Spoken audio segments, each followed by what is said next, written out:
स्वागत है आपका स्नैप्स लेट्स लर्न एकेडमी में। पिछले लेक्चर में हमने डिस्कस किया था सिस्टम कॉल के बारे में, तो इस लेक्चर में हम बात करेंगे टाइप्स ऑफ सिस्टम कॉल्स के बारे में कि कितने प्रकार के सिस्टम कॉल्स होते हैं। टाइप्स ऑफ सिस्टम कॉल्स की बात करेंगे तो यहाँ पे हमने 6 मेजर ग्रुप्स में यानी कि 6 मेजर ग्रुप में यहाँ पे सिस्टम कॉल्स को हमने कैटेगराइज किया हुआ है। सो प्रोसेस कंट्रोल है, फाइल मैनिपुलेशन है, डिवाइस मैनिपुलेशन हो, इंफॉर्मेशन मेंटेनेंस हो, कम्युनिकेशन और प्रोटेक्शन। सो ऐसे कुल मिला के हमने टाइप्स ऑफ सिस्टम कॉल्स को 6 विभागों में विभाजित किया हुआ है। सबसे पहले अगर से बात करेंगे टाइप्स ऑफ सिस्टम कॉल्स में, तो प्रोसेस कंट्रोल आता है। तो प्रोसेस कंट्रोल यानी कि जो प्रोसेस होता है, प्रोसेस यानी कि हमारा जो प्रोग्राम होता है, प्रोग्राम सीपीयू में अगर से एग्जीक्यूट होते रहता है तो उस समय पर उस प्रोग्राम को हम प्रोसेस कहते हैं। मान लीजिए मेरे पास नंबर ऑफ प्रोसेसेस हो सकते हैं, तो सीपीयू क्या करेगा, बहुत सारे प्रोसेसेस को एक साथ एग्जीक्यूट कर सकता है और इन सारे प्रोसेसेस को हम मेमोरी में एक साथ स्टोर करते हैं और साइमल्टेनियसली सारे प्रोग्राम्स को यानी इन सारे प्रोसेस को एग्जीक्यूट करते हैं। जैसे मैंने P1, P2, P3, P4 बोल के लिखा हुआ है, तो मान लीजिए कि ये 4 प्रोसेस है। तो इन 4 प्रोसेस को हमारा जो ऑपरेटिंग सिस्टम है वो कंट्रोल करता है। और ऑपरेटिंग सिस्टम कैसे कंट्रोल करेगा? सिस्टम कॉल के ज़रिए। ठीक है, तो सिस्टम कॉल क्या है? तो सिस्टम कॉल एक प्रोग्राम है जो ऑपरेटिंग सिस्टम को निर्देशित करता है कि किस प्रकार के एक खास प्रकार का कार्य को करना चाहिए, यानी ऑपरेटिंग सिस्टम किस प्रकार के खास कार्यों को करना चाहिए, ये सिस्टम कॉल ऑपरेटिंग सिस्टम को निर्देशित करते हैं। तो यहाँ पे हमारे पास प्रोसेस कंट्रोल में जैसे कि कोई भी प्रोसेस है तो उसको हम एंड कर सकते हैं, अबॉर्ट कर सकते हैं।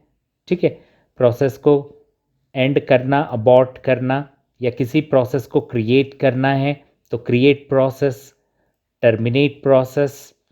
ठीक है, प्रोसेस को लोड करना, जैसे ये प्रोसेसेस है तो ये यूजुअली तो मेमोरी में रहेंगे, तो सीपीयू के रजिस्टर में लोड करना है तो वहाँ पे हम लोडर का इस्तेमाल करते हैं। तो प्रोसेस लोड होता है, उसके बाद उस प्रोसेस को हम एग्जीक्यूट करते हैं। गेट प्रोसेस एट्रीब्यूट, यानी जो प्रोसेस है उसके एट्रीब्यूट्स जो भी है उसको हासिल करने के लिए गेट प्रोसेस एट्रीब्यूट का इस्तेमाल करते हैं। सेट प्रोसेस एट्रीब्यूट का इस्तेमाल करते हैं, यानी कि जो एट्रीब्यूट है उसको सेट करने के लिए set process attribute. Wait for time यानी कि जैसे ये सारे P1, P2, P3, P4 Q में लगे हुए हैं। सीपीयू क्या कर सकता है, एक प्रोसेस को यानी सीपीयू के एक कोर में एक प्रोसेस एग्जीक्यूट हो सकता है। मान लीजिए अभी P1 एग्जीक्यूट हो रहा है तो बाकी के क्यू में लगे हुए रहेंगे। सो इनका एक पर्टिकुलर वेटिंग टाइम रहेगा। राउंड रॉबिन है तो particular 4 millisecond, 5 millisecond P1 execute करेगा, उसके बाद 5 मिलीसेकेंड के बाद अगला प्रोसेस सीपीयू में चला जाएगा। उसके 5 सेकेंड बाद या 5 मिलीसेकेंड बाद अगला प्रोसेस सीपीयू में चला जाएगा। तो इस प्रकार से क्या है, हर एक प्रोसेस के लिए एक निर्धारित समय भी होता है, वेटिंग टाइम भी होता है। सो किसी भी प्रोसेस को अगर से सीपीयू एग्जीक्यूट करता है तो कुछ इवेंट्स परफॉर्म होते हैं। तो वेट इवेंट, सिग्नल इवेंट यानी कोई आईओ ऑपरेशन परफॉर्म करना हो, इंस्ट्रक्शंस को एग्जीक्यूट करना हो। ठीक है, सो वो सारे क्या है, वेट इवेंट, सिग्नल इवेंट के द्वारा परफॉर्म किए जाते हैं। अलोकेट एंड फ्री मेमोरी, जैसे ही इनका काम हो जाता है यानी ये सारे प्रोसेस एग्जीक्यूशन अपना कंप्लीट कर देते हैं तो जो मेमोरी का स्पेस है वो भी फ्री कर देते हैं। मतलब ये सारे प्रोसेस निकल जाते हैं तो मेमोरी क्या हो जाएगा, फ्री हो जाएगा, खाली रह जाएगा। So allocate and free the memory, यानी जब प्रोसेस आता है तो मेमोरी अलोकेट करना और अपना काम कंप्लीट करता है तो मेमोरी को फ्री करना। तो ये प्रोसेस कंट्रोल सिस्टम कॉल के काम है, यानी प्रोसेस कंट्रोल के द्वारा हम इन सारे सिस्टम कॉल्स को परफॉर्म कर सकते हैं। तो ये सारे सिस्टम कॉल्स है। दूसरा जो सिस्टम कॉल है उसे हम फाइल मैनेजमेंट या फाइल मैनिपुलेशन बोलते हैं। यानी कोई फाइल क्रिएट करना है तो फाइल को हम जब क्रिएट करते हैं तो सिस्टम कॉल के द्वारा क्रिएट करते हैं। फाइल को डिलीट भी करते हैं तो सिस्टम कॉल के द्वारा डिलीट होता है। किसी फाइल को ओपन करना हो, क्लोज करना हो तो वो भी सिस्टम कॉल्स है। फाइल का कंटेंट पढ़ना हो, उस फाइल में लिखना हो, ठीक है, या किसी कंटेंट को रीपोजिशन करना हो, सो ये सारे क्या है, फाइल मैनेजमेंट के सिस्टम कॉल द्वारा पॉसिबल है। सो फाइल के एट्रीब्यूट को जानना और उसके एट्रीब्यूट को सेट करना हो तो भी सिस्टम कॉल के द्वारा पॉसिबल है। तो ये सारे जो काम हम सिस्टम कॉल के द्वारा करते हैं, इन सारे कामों को हम क्या कर रहे हैं, ये फाइल मैनेजमेंट के प्रकार के सिस्टम कॉल्स है। क्योंकि हम लोग ये सारे जो काम कर रहे हैं वो फाइल के ऊपर कर रहे हैं, इसलिए फाइल मैनेजमेंट या फाइल मैनिपुलेशन सिस्टम कॉल इनको कहा जाता है। जो तीसरा प्रकार का सिस्टम कॉल है वो है डिवाइस मैनेजमेंट।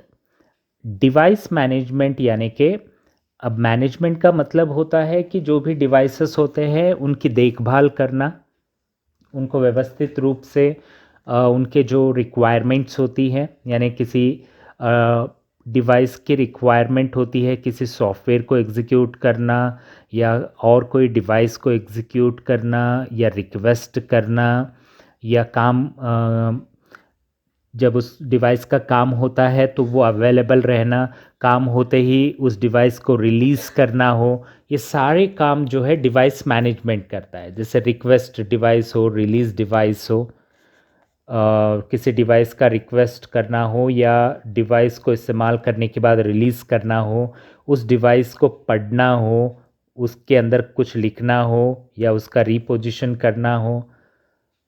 देखिए, read write reposition file management में भी था और यहाँ पे डिवाइस मैनेजमेंट में भी है। क्योंकि डिवाइस में भी कुछ फाइल्स होते हैं, डायरेक्टरीज यानी फोल्डर्स होते हैं, उनके अंदर भी हम रीड राइट और रीपोजिशन करते हैं। उसीलिए ये सारे सिस्टम कॉल भी डिवाइस मैनेजमेंट में भी मौजूद है। गेट डिवाइस एट्रीब्यूट, किसी भी डिवाइस के एट्रीब्यूट को अगर से मुझे देखना है कि अवेलेबल स्पेस कितना है, किस प्रकार का फाइल सिस्टम वो एक्वायर करता है वगैरह वगैरह, तो सारा कुछ हम set device attribute, get device attributes के द्वारा डिवाइस के एट्रीब्यूट को पहचान सकते हैं, देख सकते हैं। अगर से कोई बदलाव करना चाहते हैं तो उस डिवाइस के एट्रीब्यूट को हम सेट भी कर सकते हैं।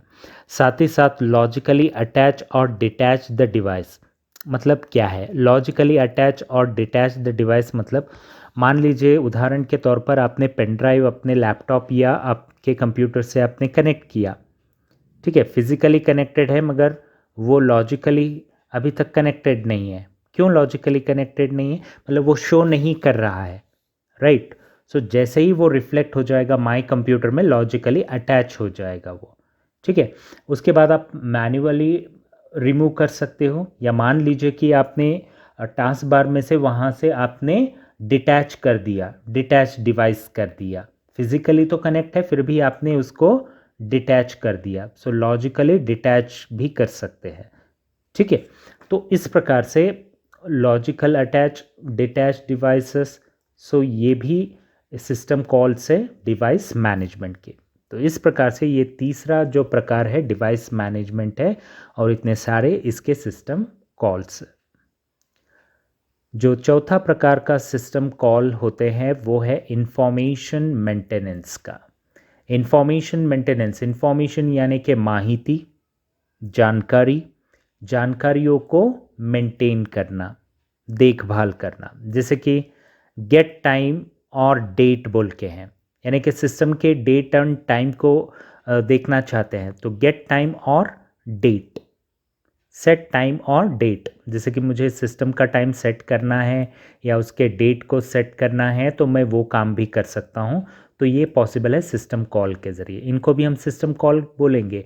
अगर से मैं ये इवेंट परफॉर्म कर रहा हूँ, राइट, ये एक प्रोग्राम है, इस प्रोग्राम के अंदर फंक्शनैलिटीज़ होते हैं तो इन फंक्शनैलिटीज़ पे मैं काम कर रहा हूँ, यानी कि मैं सिस्टम कॉल को परफॉर्म कर रहा हूँ। तो ये हो गया इंफॉर्मेशन मेंटेनेंस सिस्टम कॉल्स, ठीक है। सो गेट टाइम और डेट, सेट टाइम और डेट। उसी प्रकार से get system date, set system date. तो सिस्टम के डेट को लेना या सिस्टम के डेट को सेट करना, ठीक है। गेट प्रोसेस, फाइल और डिवाइस एट्रीब्यूट, यानी किसी प्रोसेस के जानकारी प्राप्त करना हो, फाइल को प्राप्त करना हो या डिवाइस एट्रीब्यूट को फाइंड आउट करना हो, तो हम लोग क्या करते हैं, एक सिंपल सा उदाहरण, अगर से फाइल के ऊपर आप जाओगे, उसके ऊपर राइट क्लिक करोगे तो ऐसा एक पॉपअप मेन्यू आ जाएगा, ठीक है, जैसे यहाँ पे आ रहा है। डिवाइस पे भी क्लिक करोगे तो पॉपअप मेन्यू आ जाएगा। एट्रीब्यूट्स को आप देख सकते हैं, वहाँ पे कोई एट्रीब्यूट को आपको सेट करना है तो सेट भी कर सकते हैं, ठीक है। या उसकी जानकारी को हासिल करना चाहते हो तो गेट आप देख भी सकते हैं। सेट यानी कि आप बदलाव करना चाहते हैं तो बदलाव कर सकते हैं। किन किन में बदलाव कर सकते हैं, फाइल हो या डिवाइस हो या इवन प्रोसेस के किसी एट्रीब्यूट्स को आपको सेट करना है या गेट करना है तो वो भी पॉसिबल है, ठीक है। इसके बाद कम्युनिकेशन बोल के आता है। कम्युनिकेशन में जैसे कि create and delete communication connection, यानी मान लीजिए कि इंटरनेट के साथ मैं अगर से मेरे डिवाइस को कनेक्ट कर रहा हूँ तो सबसे पहले मैं क्या करूँगा, डिवाइस को कनेक्ट करूँगा, क्रिएट कनेक्शन करूँगा। उसके बाद मैं क्या करूँगा, जैसे ही मेरा काम हो जाएगा मैं डिलीट कनेक्शन कर दूँगा, ठीक है। सो क्रिएट कनेक्शन और डिलीट कनेक्शन। सो कनेक्शन को एस्टैब्लिश करने के लिए हम क्रिएट करते हैं और जैसे ही काम हो जाता है हम लोग कनेक्शन को डिलीट कर देते हैं। जैसे कि एक कंप्यूटर है, ए नाम का कंप्यूटर, मान लीजिए this is a computer, we have another computer called as B computer, ठीक है। So we are establishing the connection, तो हमने एक कनेक्शन को एस्टैब्लिश कर दिया। तो जब कनेक्शन एस्टैब्लिश कर देंगे तो क्रिएट कम्युनिकेशन कनेक्शन, ठीक है। इसके बाद A computer can send the message to B, receive a message, B can receive the message from A, ठीक है। सो ए सेंड करेगा और बी रिसीव करेगा। Transfer the status information, so connected है या नहीं है उसका स्टेटस इंफॉर्मेशन हासिल करना है तो A can check and B can also check the transfer status information. So file, whether the transmitted file is transmitted through this line to B computer, so A can check and also the B can check whether the file is received or not. If it doesn't receive, it can acknowledge the A computer. तो transfer status information भी हासिल कर सकते हैं कि कोई file ए से B को भेजा गया है तो क्या वो बी ने रिसीव किया है या नहीं किया। ए क्या कर सकता है, उसके ट्रांसफ़र स्टेटस इन्फॉर्मेशन को हासिल कर सकता है। जैसे ही बी रिसीव करेगा वो बी क्या करेगा, एक्नॉलेज करेगा, ठीक है, एक्नॉलेज करेगा। जैसे ही एक्नॉलेज करेगा यानी कि मैंने रिसीव किया है बोल के एक्नॉलेज करेगा, वो स्टेटस इन्फॉर्मेशन ए को पता चल जाएगा।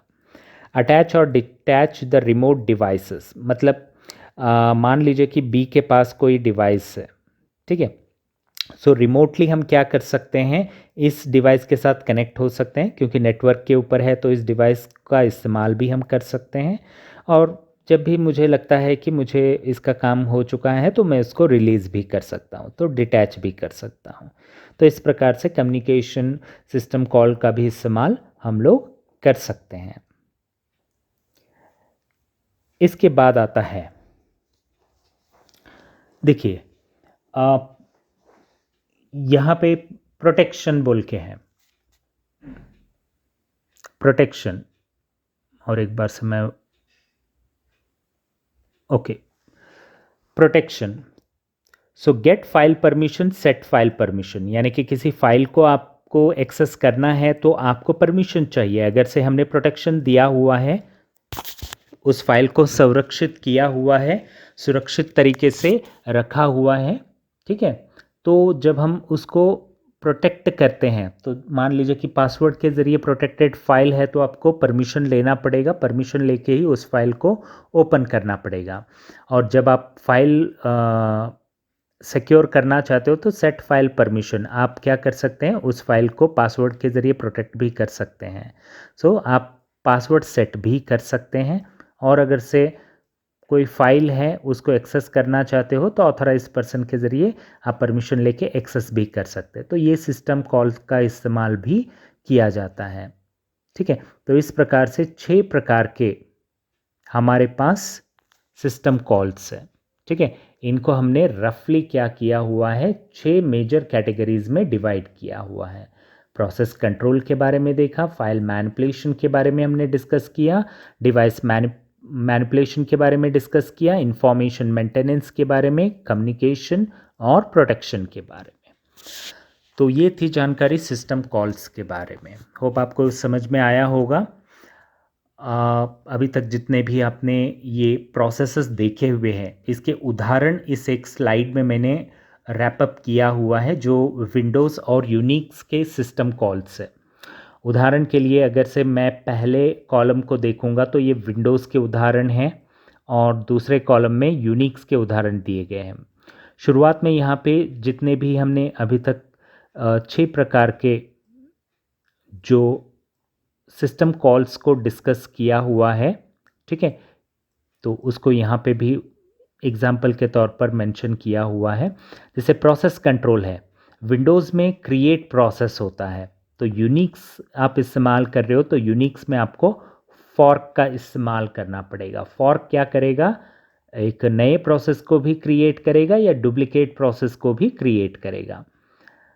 एग्जिट प्रोसेस क्या करेगा, आपके प्रोसेस को एग्जिट कराएगा, यानी कि क्लोज कराएगा, उसको बंद कराएगा। ठीक है, तो वैसे ही एग्जिट बोल के आप यूनिक्स में सिस्टम कॉल इस्तेमाल कर सकते हैं। उसी प्रकार से वेट फॉर सिग्नल ऑब्जेक्ट, यानी कि फाइल ओपन है, मान लीजिए कि आपका फाइल ओपन है या प्रोसेस ओपन है, वो प्रोसेस इंतज़ार कर रहा है सिग्नल का, तो आप उसके लिए क्या लिख सकते हैं, वेट फॉर सिग्नल ऑब्जेक्ट, और यूनिक्स में वेट बोल के लिख सकते हैं। वैसे ही अगर से फाइल मैनेजमेंट सिस्टम कॉल्स की बात करेंगे, तो एक फ़ाइल को क्रिएट करने के लिए क्रिएट फाइल विंडोज़ में होता है, तो ओपन यूनिक्स में होगा। रीड फाइल यानी कंटेंट को पढ़ने के लिए read file system call Windows में होगा, तो रीड बोल के यूनिक्स में होगा। राइट फाइल यानी फाइल के अंदर कुछ लिखना है तो राइट फाइल, और फाइल को अगर से क्लोज करना है तो क्लोज हैंडल, यानी सिर्फ फाइल को क्लोज कर रहा हूँ। ठीक है, तो यहाँ पे यूनिक्स में राइट के लिए राइट होगा, फाइल को या किसी भी ओपन डॉक्यूमेंट को क्लोज करने के लिए क्लोज होगा। ठीक है, वैसे डिवाइस के लिए सेट कंसोल मोड है, रीड कंसोल, राइट कंसोल। सो यहाँ पे IOCTL बोल के कंसोल मोड के लिए है, कंसोल मोड सेट करने के लिए। रीड कंसोल के लिए मतलब डिवाइस के डेटा को रीड करने के लिए रीड है, राइट करने के लिए राइट है, और उस कंसोल को डिटेक्ट करने के लिए IOCTL बोल के सिस्टम कॉल दिया गया है। ठीक है, वैसे इंफॉर्मेशन मेंटेनेंस में get current process ID, set timer, sleep, वैसे गेट PID बोल के हैं, प्रोसेस ID को हासिल करने के लिए गेट PID, और टाइमर के लिए अलार्म है, और स्लीप एज यूजुअल स्लीप के लिए, स्लीप फंक्शन के लिए। ठीक है, सो कम्युनिकेशन के लिए कम्युनिकेशन पाइप है, यहाँ पे पाइप इतना ही लिखा हुआ है।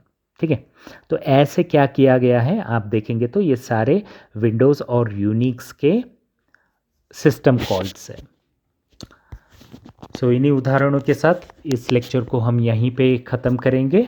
होप आपको सिस्टम कॉल क्या होते हैं और कितने प्रकार के सिस्टम कॉल्स होते हैं इसके बारे में आपको पता चला होगा। सो अगले वीडियो में यानी अगले ही क्लास में हम अगले टॉपिक के बारे में डिस्कस करेंगे, जो कि सिस्टम प्रोग्राम्स है। तो सिस्टम प्रोग्राम क्या है, ऑपरेटिंग सिस्टम में सिस्टम प्रोग्राम कैसे काम करता है, इसके बारे में हम आगे आने वाले लेक्चर में उसके बारे में डिस्कस करेंगे। सो तब तक के लिए आपका धन्यवाद।